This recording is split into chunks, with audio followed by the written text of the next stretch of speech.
Ẹ̀yin tèmi, ṣàlàáfíà lẹ wà? Gẹ́gẹ́ bí èmi Hajia on point by 2 ṣe wà lénìí. Thank you so much. Fídíò yìí mo fẹ́ ká fi kọ́ ẹ̀kọ́ ni, ẹ jọ̀ọ́. Ó sì ṣe pàtàkì, ó ṣe kókó. Ẹ má rush, ẹ wò ó to the end. Nítorí pé kí ni, mo mú àwọn evidences wá which èdè Gẹ̀ẹ́sì ni wọ́n fi sọ gbogbo evidences sí fídíò tí mo fẹ́ ṣe yìí. Èdè Gẹ̀ẹ́sì. Ẹ̀yin tèmi, ṣàdédé ní I think ó ti lọ 2 days nísìn, mo wá ṣe alábàápàdé fídíò yìí. Ẹ̀yin tèmi, ẹ̀mí máa ń bá mi sọ̀rọ̀. Ẹ̀mí ó máa ń bá mi sọ̀rọ̀. Mi ì fẹ́ wo fídíò yìí nígbà tí mo rí fídíò arábìnrin yìí. Kíní kan sọ fún mi pé no, she's going through something. Pé arábìnrin tí à ń pè ní Blessing CEO yìí, she's not a stranger on this cyberspace. Ẹ mọ̀ dáadáa. Even tó bá yẹ pé ẹ̀ṣẹ̀ wọ social media ni, ó yẹ kó mọ arábìnrin yìí pẹ̀lú lot of controversies tó ń tẹ̀lé, oríṣiríṣi ọ̀rọ̀ ń tẹ̀lé obìnrin yìí. Bá ṣe mọ̀ ní orí social media. Èmi mọ̀ as somebody tó jẹ́ pé very respectable. Èmi mọ̀ sí pé ó máa ń deliver àwọn oríṣiríṣi àwọn relationship tips tó dẹ̀ make sense. Káwa tó dé orí social media yìí, èmi ti máa ń wò ó. Mo dẹ̀ rí pé àwọn tips yẹn wà sensible nígbà yẹn. But kò pẹ́ ni mo wá rí pé ó wà nínú scandal kan tí ó ń show ilé. Ẹ̀mí tó ń sọ fún mi níjọ́ yẹn bóbìnrin ṣe ń show ilé pé ilé yìí ilé ẹ̀kọ́. Ẹ̀mí yẹn náà ló direct mi bí mo ṣe rí fídíò yìí pé no. Ẹ̀mí yẹn sọ fún mi pé obìnrin yìí kò ṣe stage 4 cancer lóbìnrin yìí ń portray báyìí. Pé bó ṣe ń yọ irun yìí pé no, something is wrong, pé fake ni. So mi ò wá wo fídíò yẹn. Mi ò wò. So ìgbà tó yá, mo wá rí àwọn yẹn wá ń jáde. Mo rí VDM náà jáde, àwọn doctors náà jáde. Ẹ ṣe sùúrù, ẹ rí analysis, you be educated lénìí pẹ̀lú analysis arábìnrin medical report, medical personnel kan tó ń sọ nípa cancer. Kẹ́yìn náà be wise again. So kíní yẹn sọ fún mi pé no, this woman ó ń go through something. Bẹ́ẹ̀ kìí ṣe cancer stage 4. Ẹ̀yin tèmi, cancer stage 4 la pé. Ó kúrò ní stage 1, ó kúrò ní 2, ó kúrò ní 3, ó kúrò ní 4. Ẹ̀yin tèmi, cancer stage 4 kò ní wà level tó wà. Cancer stage 4 wọ́n ti fẹ́ lo gbogbo option tán tó jẹ́ wípé ojú Ọlọ́run ló kù àti ìwọ̀nba pínísìn kan táwọn náà mọ̀ rò pé bó bá ṣe wo Olúwa ló ń ṣọlá, kọ́lọ́run decide lórí patient yẹn. Òun wá jáde in the comfort of our home lónà ní stage 4 cancer. Ẹ̀yin tèmi, before you know, internet ti gbé, oníkálukú ti ń bá wò àwọn èèyàn wò pé ká mọ̀ sọ wípé arábìnrin yìí ó ti ní controversies tẹ́lẹ̀ nípa ọ̀rọ̀ ilé tó nílé òun tí kò ṣe ilé ẹ̀. Pé kó máa di pé nǹkan kan máa wá ṣẹlẹ̀ sí pé wọn ò ní gbàgbọ́. Àwọn èèyàn wọ́n ṣàṣì gbàgbọ́. Ó ti send account number because ó ní wọ́n ṣiṣẹ́ lé lórí ni. Àwọn èèyàn ti ń donate. Ẹ̀yin tèmi, àwọn doctor ti bẹ̀rẹ̀ sí ní jáde pé rárá sẹ̀, tẹ́ ẹ bá sọ wípé obìnrin yìí ní cancer ni, bí pàwọn mọ̀ kan táwọn ṣe ni. Eléyìí ó lè ní lumps o, bẹ́ẹ̀ kìí ṣe cancer stage 4. Wọ́n bẹ̀rẹ̀ sí ní gbà á, wọ́n bẹ̀rẹ̀ sí ní gbé wò. Ẹ̀yin tèmi, àwọn bodies kan wá dìde, wọ́n ní okay, jẹ́ ká wo medical report yẹ. Wọ́n ní according to ọ̀rọ̀ tẹ́ máa gbọ́ lédè Gẹ̀ẹ́sì sìn, wọ́n ló ṣe díẹ̀ gan kó tó di pé ó mú medical report yẹn jáde. At last ó ṣàmú medical report yẹn jáde. Even VDM náà sọ pé where is your medical report? Pé káwọn pàdé ní Èkó. You understand? Ó ní bó ṣe ń ṣe. Mi wo arábìnrin yìí, mo wo ẹyin ojú ẹ̀, mo ní rárá, something is up. Something is up. Ẹ̀yin tèmi. Àbálọ o, ẹ̀yin tèmi, at the end of the day kó tó di pé mo wá dísà láti share story yìí, ó ní mo wá gbọ́ pé medical report tó share. Number 1, address yẹn wrong. Number 2, number tó fi kalẹ̀ àwọn èèyàn pé because wọ́n rò pé Nigerians are so gullible, gullible. Wọ́n rò pé Nigerians home and abroad are so gully. Bóyá wọ́n ti rò pé wọn ò ní verify. Wọ́n ní wọ́n pe number yẹn.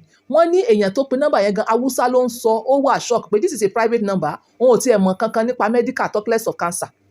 Ẹ̀yin tèmi, that cover was pure open. Wọ́n sọ pé àwọn fẹ́ verify branch wo ni wọ́n ti ṣe test yẹn. Blessing CEO wà lÉkòó. Báwo ló ṣe máa lọ ṣe test ní maybe Enugu àbí Asaba àbí Anambra. Èhun tó wà lÉkòó tó ní so much facilities láti check result yẹn. At a point, àwọn èèyàn kan sọ wípé àbí wọ́n fún ní fake result ni because she does, bóyá àwọn tó diagnose yẹ, bóyá wọ́n fún ní fake result. Ẹ má gbàgbé, àwọn bí obìnrin mẹ́rin kan ti jáde wá tí wọ́n ní àwọn ò ní cancer but hospital sọ pé àwọn ní cancer. So òun ni hospital tó lórúkọ yẹn wá ń sọ wípé but wrong branch wọ́n wá ń sọ wípé which particular branch ló lọ tí wọ́n fi fún ní result yẹn. Orí nǹkan tí wọ́n wà nìyẹn nísìn tó jẹ́ wípé gbogbo nǹkan tó sọ wọ́n rí pé ó dàbí pé àbí irọ́ lobìnrin yìí ń pa pé kò ní stage 4 cancer, bíi pé àbí irọ́ ló ń pa kò ní stage 4 cancer. Ẹ̀yin tèmi eléyìí ṣe rí irú nǹkan tó ṣẹlẹ̀ sí Blessing CEO yìí eventually nísìnyí a ti wá débi pé gbogbo ọ̀rọ̀ tó sọ nípa stage 4 cancer yìí a ti wá dé pé 75% irọ́ ló ń pa, ó sì kù 25%. 25% tó kù ó ní pé kóun gangan jáde wá sọ wípé irọ́ ni o, kò rí bẹ́ẹ̀ o, òun fẹ́ wowó ni o. Ẹ̀yin tèmi irú Blessing CEO pọ̀ ní ọ̀pọ̀lọpọ̀ family, irú Blessing CEO pọ̀ ní ọ̀pọ̀lọpọ̀ family. Wọn ò ní sickness yẹn, wọ́n máa ní àwọn ní sickness yẹn nítorí kẹ́ lè mọ supply owó. Gbogbo ẹni tó bá ti parọ́ sickness, ṣé sickness yẹn ò ní mú bí? Gbogbo ẹni tó bá ti parọ́ sickness yẹn máa padà wá mú, wàláì ó máa padà mú. So stage 4 cancer lálákọ̀ọ́kọ́ náà láti parọ́ yẹn ó kọ́kọ́ mọ́ọ̀kì gbogbo àwọn tó ní cancer. Ṣé cancer dàbí nǹkan tá a fi ń ṣeré ni? Ẹ̀yin tèmi ṣé cancer dàbí nǹkan tá a fi ń ṣeré ni? Ṣé cancer dàbí nǹkan tá a fi ń ṣeré ni? Èèyàn tó wà ní dùbúlẹ̀ cancer inú wàhálà ayé ló wà pẹ̀lú gbogbo àwọn family látòkè délẹ̀.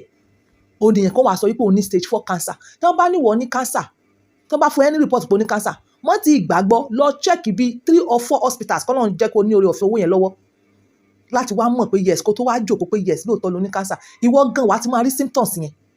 Òun lè wá jókòó lóru ti génu ẹ̀ kalẹ̀lẹ̀ ló wá bẹ̀rẹ̀ sí ní fọwọ́ yọnu tó gé.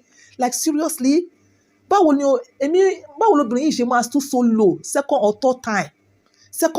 Má gbàgbé pé obìnrin yìí náà ni nígbà tí bọ̀bọ̀ kan tí wọ́n pè ní IV tíyàwó rẹ̀ ṣaláìsí through maybe wọ́n ní iná ilé jó, obìnrin yìí was found wanting. Ọkọ arábìnrin yẹn ló wá padà wá fẹ́. Ẹ̀yin tèmi ẹ jẹ́ kí n fi yín kalẹ̀ kẹ́ ẹ gbọ́ ọ̀rọ̀ àwọn evidences tá a mú wá ní èdè Gẹ̀ẹ́sì. Wọ́n á wá padà wá sọ 1 or 2 things ẹ jọ̀ọ́ ká fi educate ara wa ni, ká fi educate ara wa. Oh, information coming out now and the latest update on Blessing CEO's matter. They said allegedly from Kuti Juice, updates have revealed the results that our sister Blessing CEO presented on the internet for them to go and investigate. Zainos Hospital, as you can see, where she claimed she had the test in Enugu. They have called the numbers on the result sheets, and allegedly the number was picked by an Hausa person who said the number is his private number, that you don't know what they are talking about. Now they are demanding that Blessing should come and explain. Another story coming from Nigerian police trying to investigate that hospital, claiming to diagnose that cancer, is not existing. The address is in Asaba. The name of that address on the paper is in Asaba. From what we have gathered so far, the address is in Asaba, and in the paper she said it's in Enugu, and the telephone number on the paper is carried by an Hausa person. No, I know why. I don't understand. Why will somebody always want trouble? Why will your name or everything about you be trouble? Because this is trouble. Now, the police want you to come and take them to the hospital. They want to confirm the hospital, the cancer hospital. The certificate you tendered, they are investigating it. You are needed though. Blessing, they said you should come and prove. Hi everyone, I just noticed that Blessing CEO has sent her histopathology report to Mario, and that was after so much persuasion, after so much pressure from Mario. And mind you, I'm not here to judge anyone, I'm not here to mock anyone, I'm only here to educate, to enlighten people, and to make things clear. Like I want to clarify a lot of things, also to make my analysis. And I ask that you listen and pay attention. Please be patient while I make this analysis, please. First off, if you go through or if you listen to that video that Mario posted and even the test report, there are a lot of things you would observe, right? First off, Mario was the one who asked President CEO, hey, have you gotten the report, the test report, okay? And apparently, guys, that test report should have been with Blessing CEO. She wasn't going to go anywhere to get it if there was test report. We all know that as educated as Blessing CEO is, as intelligent as she is, she's not the type of person that after, and it happens to everyone. I don't know who goes to the hospital or probably a diagnostic center to run a test and come back without, when the result comes out, the person does not come back with the test report. You get what I mean? So why did it take her so long?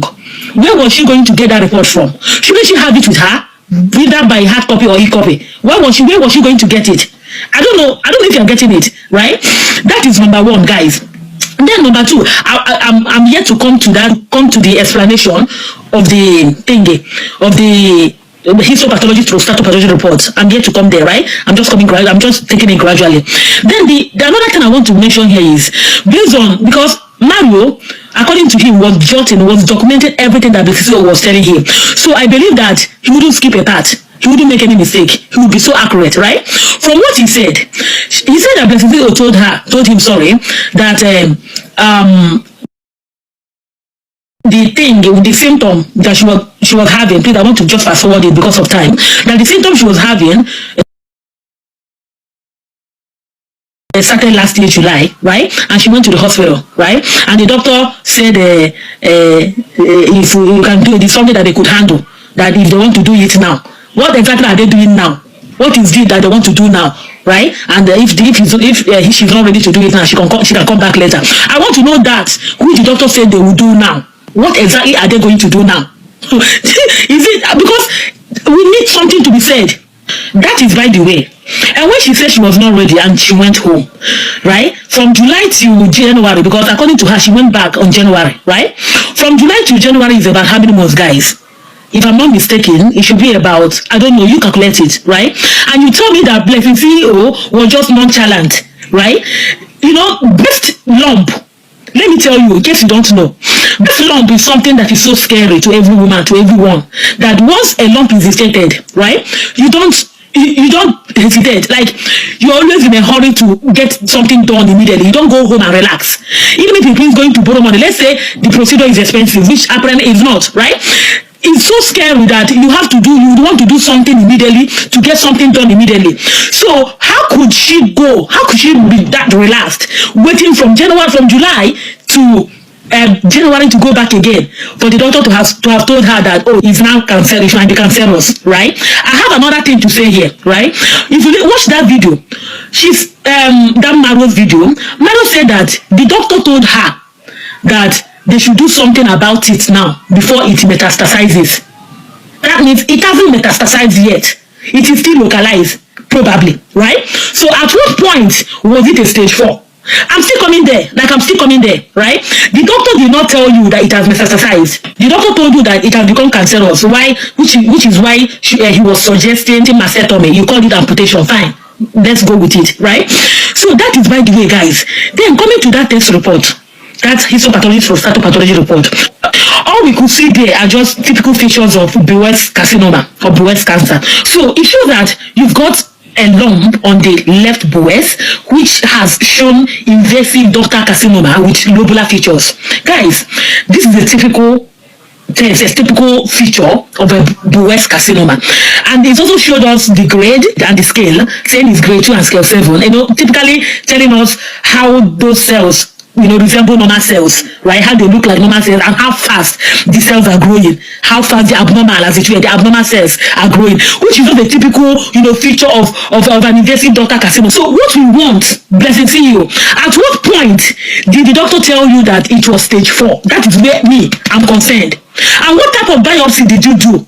Because that biopsy you did there, whatever histopathology or cytopathology report I could see there, could only show us the grade and the scale and the features, right? I didn't see anything like stage there. So was it a needle biopsy you did? What type of biopsy? Was it a fissional biopsy you did, right? So then how did you know if it wasn't an excisional biopsy you did, how did you know it was stage 4? If it was a sectional biopsy, show us the report. We want to see the report because that will show us the stages. It will show us the stages the fear has gone. If it has metastatized, if it's still localized and all. We could just see what we could see on that report is just the characteristics of those cells, those abnormal cells on the wells, right? I want to know at what point was it a stage 4? Because if it was an excisional biopsy you did, right, where they collected in fact it wasn't. Honestly, it wasn't, because you told us that you've not removed the lump yet. So apparently it was a needle biopsy. It wasn't an excisional one, because the needle biopsy you just to collect use needle and collect like a sample or something, a specimen, and test, which does not give a clear view of the stage. It only tells us the grade. Do you get? So since you still got the lump, it's still there, you've not removed it, Blessing CEO. So how did you know it was, or how did you know it is stage 4? Because it is from that lump, or probably they also take from some surrounding tissues and all. That is when it will give a clearer future, a clearer understanding of if it has metastasized, if it is in stage whatever it is, but you still have the lump there. And you already, concluded that it was stage 4. You just did this to attract sympathy. That is what you did. I still insist with everything in me that you could have the CA of the West, but definitely not in stage 4. Ẹ̀yin tèmi, you are welcome back. Cancer ẹ ṣe nǹkan tá a fi ń ṣeré o. Cancer ẹ ṣe nǹkan tá a fi ń ṣeré. Ẹ̀yin tèmi, kí ló tó bá jẹ́ wípé gbogbo findings yìí ká sọ wípé lóòótọ́ obìnrin yìí kò ní cancer, tó parọ́ pé òun ní cancer, kí ló máa mú èèyàn sọ bẹ́ẹ̀? A jẹ́ pé she's going through something deeper than cancer. Blessing CEO yìí, she's going through something bigger. She's going through something bigger tó jẹ́ pé ó wò pé tóun bá parọ́ mọ́ cancer ó wọ̀ tiẹ̀. She's going through something bigger. Bẹ́ẹ̀ kò yẹ kó wá parọ́ mọ́ cancer. Tó bá nà tán fáwọn èèyàn, ó ṣeé ṣe wọ́n ṣàánú ẹ. Kò yẹ kó fi sickness tó ń dì pẹ̀lú àwọn èèyàn, tó ń fún àwọn èèyàn lẹ́gbàá, tí àwọn whole family tó wà ní sorrow, kò yẹ kó fi mock àwọn èèyàn. Ẹ̀yin tèmi, ẹ̀yin ẹlẹgbẹ́ mi, cancer yìí ṣe nǹkan tá a fi ń ṣeré o. So therefore, gbogbo ìwọ obìnrin tó lè máa ṣídìí rẹ káàkiri pẹ́ẹ́pẹ́ẹ́pẹ́ẹ́pẹ́ẹ́pẹ́, àwọn infections kan wà tó jẹ́ pé ó lè lead sí cancer. Ìwọ obìnrin náà tí wọ́n ti ẹ̀yìn bẹ́ẹ̀ lò pọ̀, ó lè tètè ní cancer. Oríṣiríṣi cancer ló wà. Oríṣiríṣi cells ló lè develop sí several cancers tó wù wọ́n. Ó ń ṣe ìbálòpọ̀ látẹ̀yìn. Ó dẹ̀ mọ̀ pé ìyẹn ó ní like bí genital warps ó gbé wá látẹ̀yìn fún ẹ. Ìwọ ní several multiple ìbálòpọ̀ partners. Ṣọ́ra pẹ̀lú ìṣekúṣe, àtọkùnrin àtobìnrin, ẹ ṣọ́ra pẹ̀lú ìṣekúṣe. Ẹlẹ́ẹ̀kejì, o ní owó lọ́wọ́, àsìkò ó lè jẹ gbogbo nǹkan tó wù ẹ́. Ṣọ́ ẹnu ẹ láti nǹkan tó ń jẹ. Ṣọ́ ẹnu ẹ. Nǹkan míì tá à ń jẹ ọ̀pọ̀lọpọ̀, òun ló fa káwọn cells yẹn kí wọ́n become radicals. Ṣọ́ra fún gbogbo nǹkan tó ń fi sẹ́nu. Most of this, gbogbo ẹ̀ canned food, can food, processed food, ṣọ́ra. Èmi mo like sugar, ṣọ́ra pẹ̀lú sugar. Ìwọ tó bá ń sá fún cancer, is 0 to sugar. Is 0 to sugar. Gbogbo àìsàn tó bá ń ṣe ẹ́, mójútó kíákíá. Hypertension ṣe ẹ́, diabetes ń ṣe ẹ́, ó síkì, ó mọ ibi tó ń lead sí, lọ check lọ hospital. Because nígbà míì cancer máa ń mimic oríṣiríṣi àwọn àìsàn báyìí. So lọ check properly. Ṣọ́ra fún sugar. Ẹ̀kẹ́ ẹ̀dẹ̀ máa mú mi. Then avoid polluted environment.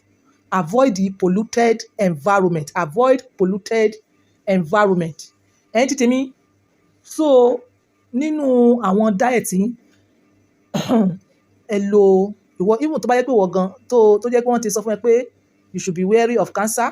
Number 1, ẹ ṣọ́ tomato. Ẹ máa fi tomato sínú oúnjẹ dáadáa. Ó ní anti-cancer properties. Ẹ máa lo onions dáadáa. Ẹ máa lo garlic dáadáa. Gbogbo àwọn eléyìí ó ní anti-cancer properties. Ó lè jẹ́ kí àwọn radical cells yẹn kí agbára wọn kó máa wálẹ̀, kó máa pa wọ́n dànù, kó máa mú healthy cells jáde.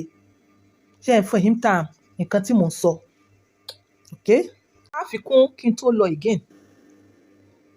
Láti sá fún cancer, ẹ jìnnà sí omi tó tutù gidi gan. Mò ń wo program Aji Akannijo, ó ní kò sí nǹkan tó bá dì tó bá mu omi tútù. Tó bá fẹ́ràn omi tútù jù, àwọn fat yẹn ó máa dì. Táwọn fat yẹn tó bá dẹ̀ ti ní fat tó ń dìdìdìdì kò ní jẹ́ kí ẹ̀jẹ̀ rẹ kó máa lọ easily. In so therefore ó máa dì sẹ́yìn. Tó bá ń dì sẹ́yìn tó ń support, ó máa support àwọn cells yẹn. Instead tó yẹ kó máa flow out, kò ní flow out, ó máa flow backwards. Tó bá dẹ̀ ti ń flow backwards, kí ló ń ṣe? Ó máa disrupt àwọn cancer, ó máa disrupt àwọn cells tó jẹ́ pé ó yẹ kí wọ́n wà healthy, kí wọ́n máa produce elderly. Wọn ò wá ní produce elderly mọ́, wọ́n máa misbehave, wọ́n máa ṣe rádaràda, wọ́n máa develop sí kind of cancer. Jẹ́ kí n sọ fún ẹ, ordinary water ó better. Ordinary water. Ìwọ ni o ti jóúnjẹ olóróró, the next ni pé kó gbé omi tútù tó block kó gbé. Tó bá sábà ṣe bẹ́ẹ̀, cancer máa tètè wọlé wá. Ó sì lè jẹ́ pé ìwọ tó jẹ́ pé wọ́n tẹ̀ ti kìlọ̀ fún ọ tẹ́lẹ̀, before you know cancer dé, ẹ wá mọ̀ ní báwo ni cancer ṣe wọlé wá. Bí cancer ṣe máa ń wọlé wá nìyẹn. Bí mo ṣe explain níwọ̀nba yìí, ó ní mo ṣe lè explain níwọ̀nba ní èdè Yorùbá tó máa yé yín. Ordinary water ó better ju omi tútù lọ, especially tó bá ti jóúnjẹ olóróró. Ìwọ tó bá fẹ́ ṣe test, da òróró kalẹ̀ kó wá ju ice block sórí ẹ̀. Sórí bí ó ṣe máa ṣe òróró yẹn, àbí ó lè jẹ́ inú abọ́, inú stainless plate, kó òróró wà níbẹ̀ kó wá ju block sínú ẹ̀, kó wá wo bó ṣe máa ṣe. Bó bá ṣe ń ṣe yẹn, bẹ́ẹ̀ náà ni àwọn cells yẹn bó ṣe máa ṣe. Tó jẹ́ pé ò ní jìnnà sí cancer. Ọlọ́run ò ní jẹ́ arógun cancer o. Ọlọ́run ò ní jẹ́ arógun cancer. Ìwọ̀nba tá lè sọ lélẹ̀. Tó bá wá rí pé symptoms 1 or 2 things ó ń disturb ẹ bá ṣe ṣàlàyé, lọ sí hospital. Jẹ́ kí wọ́n tún tọpinpin ẹ̀ ju báyìí lọ fún ẹ. Ọ̀rọ̀ mi ò ju báyìí lọ. Ẹ ṣọ́ra pẹ̀lú ọ̀rọ̀ ẹnu. Èwo ni fake it before you make it. Tíyàn bá ń parọ́, ó máa ń sọ̀yàn di èèyàn yẹ̀yẹ́ ni. Báwo ni Blessing CEO tó ti pẹ́ lórí social media, ó ṣe lè rò pé ọ̀rọ̀ yìí máa jẹ àwọn ayé? Ó lè jẹ àwọn ayé. Ó kàn tún máa jẹ́ kó wà useless ni. Irú èyí tó ṣẹlẹ̀ sí ìsìn, ẹ̀yin tèmi. Báwo ló ṣe fẹ́ fọra ẹ̀ mọ́ nítorí ìjọ mi? Ìjọ tó bá wá ní the original assistant ńkọ́? Báwo ló ṣe fẹ́ ṣe? Òun ti gbàgbé pé òun ti parọ́ rí. Irọ́ tó ti parọ́ rí yẹn, òun ló jẹ́ káwọn èèyàn tọpinpin eléyìí náà. Wọ́n tún wá bá a bẹ́ẹ̀ pé ó dàbí pé irọ́ náà ló pa. Níbo ló fẹ́ fojú sí? Níbo làwọn ọmọ ẹ fẹ́ fojú sí? Èwo ni apurọ́ jayé? Apurọ́ jayé, ẹni ẹ̀tẹ́, ẹni ẹ̀bùkù, ẹni ìdọ̀tí, òun ni wọ́n máa ń jẹ́ láwùjọ. Ẹ tèmi, ẹ má jẹ́ ká ṣe bẹ́ẹ̀. Say the truth and the truth shall set you free. Ẹ tèmi, bye for now.